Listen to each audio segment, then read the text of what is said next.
এনকাউন্টারওয়ালা হঠাৎ করে এনকাউন্টার বন্ধ করে এখন ঘুমাচ্ছে, কারণটা কি? এটা আরেকটা রহস্যজনক লাগছে আমার কাছে।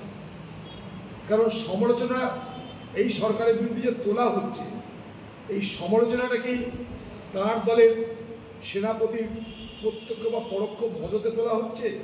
সেটাও কিন্তু আমার কাছে আরেকটা প্রশ্ন। কারণ সেনাপতির চুপ, পিসি একাই দাপিয়ে বেড়াচ্ছে, ধমকি হুমকি যা এখন পিসি দিয়ে বেড়াচ্ছে, সেনাপতি কিন্তু চুপ হয়ে আছে।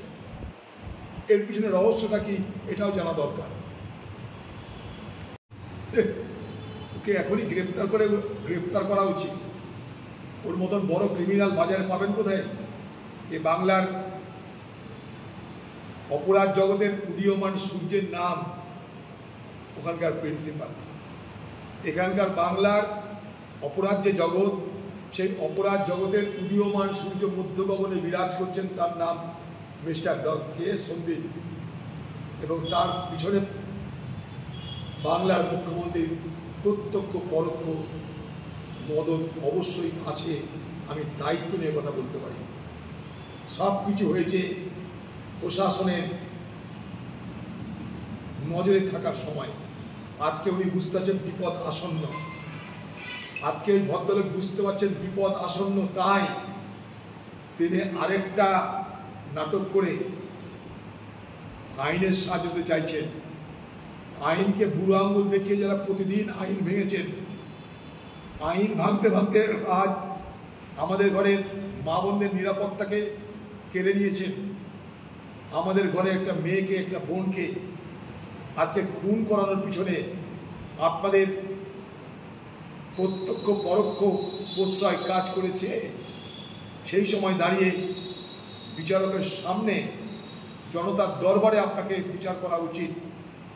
তা না করে আপনি নিজে আইনের সাহায্য নিয়ে বাঁচতে চাইছেন, আপনি বাঁচতে পারবেন না। আইন এত দুর্বল নয়।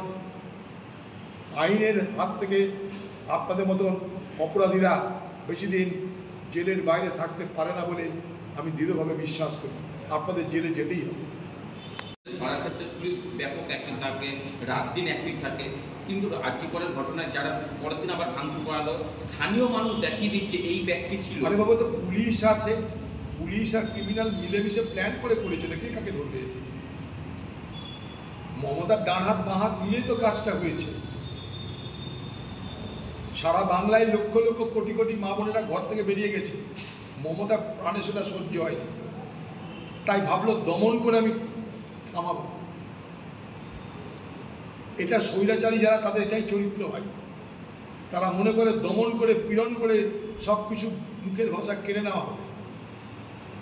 তারই এটা প্রক্রিয়াটা পরিকল্পিতভাবে পুলিশ এবং তৃণমূলের হুলিগান যারা, তৃণমূলের যারা ক্রিমিনাল, তৃণমূলের যারা গুন্ডা, তারা মিলেমিশে এই ঘটনা ঘটিয়েছে। একদম মিলেমিশে প্ল্যান করে, তুমি ইট মারবে আমি একটু শুনে যাব, আমরা আবার ইট মারবো তুমি একটু শুনে যাবো। দুপক্ষ ইট মারামারি হলো, কারোর গায়ের নুন ছালেও উঠল না। বুঝুন না, দুপক্ষে ইট যুদ্ধ হচ্ছে, কারো গায়ের নুন ছাল উঠল না, কারো ঘাম বার হলো না, কারো মাথা ফাটলো না, ইট ছোড়াছড়ি চলল। বড় অদ্ভুত দেখলাম। এবার এই ইট ছোড়াছড়ি একটা খেলা হয়ে যাক বাংলায়। দিদি তো খেলতে অভ্যস্ত, এবার ইট খেলা করে দিন। একটা ইট খেলা দেখলাম আমরা। ক্রিমিনালরা ইট ছুটছে, পুলিশের গায়ে লাগছে না, পুলিশ ইট ছুটছে, ক্রিমিনালের গায়ে লাগছে না। অদ্ভুত। হাতে ঢাল নেই, কিছু নেই, কিন্তু ইট ছুটবে যখন গায়ে লাগবে। সে পুলিশই ছুড়ুক আর ক্রিমিনালই ছুড়ুক, কারণ গায়ে লাগছে না। আহত নিহতের কোনো গল্প নেই, নুন ছালা ওঠার কোনো গল্প নেই, কারণ নুন ছালা ওঠেনি। তো কে কাকে ধরবে? তাদেরই ঘরের লোক না, কে কাকে ধরবে?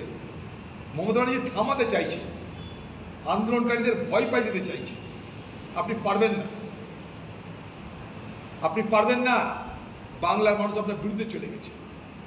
হয়তো অনেক এখন সামনে আসেনি, কিন্তু ভিতর ভিতর তারা আপনার বিরুদ্ধে চলে গেছে। আপনি বিশ্বাসযোগ্যতা সম্পূর্ণ হারিয়ে ফেলেছেন। আপনি মানুষকে আর কিছু দিতে পারবেন না।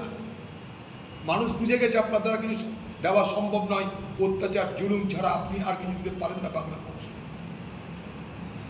ও আরেকটা নাটক হবে, কি নামবে, কি নামবে? আরজি করে ঘটনাটা কি অন্যায়? আরজি করে কি ধর্ষণ হয়নি? আরজি করে কি হত্যা হয়নি?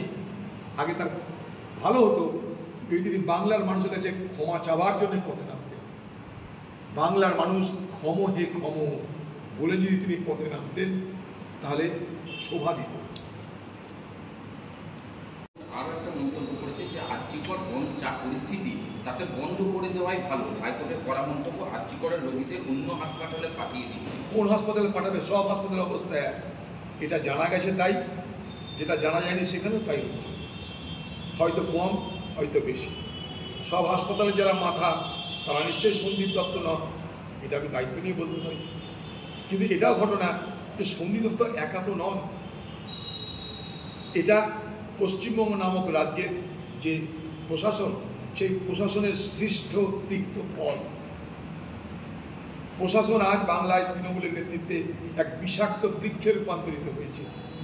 বিষাক্ত বৃক্ষ যখন হবে, সেই বিষাক্ত বৃক্ষের ফল সুমিষ্ট হবে এটা ভাবার কোনো কারণ নেই। বিষাক্ত বৃক্ষের ফল বিষাক্ত হবে, তিক্ত হবে।